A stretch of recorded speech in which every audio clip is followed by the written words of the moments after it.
ആ കാരണവര് ചങ്കിനൊരു കുത്തു കുത്തിയിട്ടാ പോയത്. എന്തേ? തറവാടിന്റെ അന്തസ് കളയാൻ പറ്റുമോ? ഒരു 10-12 പവന്റെ ആഭരണം ഇല്ലാതെ അവൾ എങ്ങനെയാ പറഞ്ഞു? പിന്നെ കല്യാണ ചെലവ് വേറെ. അവിടെ നിന്ന് നയാ പൈസ എടുക്കാൻ അവള് സമ്മതിക്കില്ല.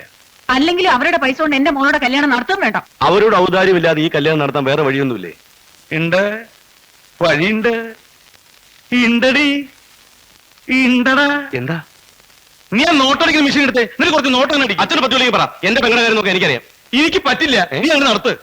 അതിപ്പോ എടാ നടത്താൻ ഒരു ആവശ്യത്തെ അങ്ങനെ പറഞ്ഞു പോയെന്ന് വെച്ച് ഇനിയിപ്പോ അതിനെ പിടിച്ച് കയറിക്കും. ആരുടെ അമ്മേനെ കെട്ടിക്കാനെ നീ ഇവനെ എഴുന്നള്ളിച്ചോണ്ട് അങ്ങോട്ട് ചെന്നത്?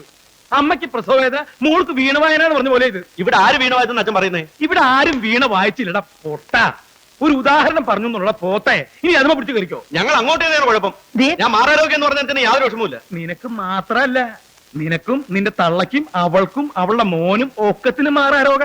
ദേ ചെറുക്കന്റെ ആൾക്കാർ വരുമ്പോ ഞാൻ പറയാൻ പോവാ, എന്റെ മോളുടെ കല്യാണം നടത്തണില്ലാന്ന്, ഭഗവാനേ. എന്റെ കയ്യിൽ പൈസ ഇല്ലാന്ന്.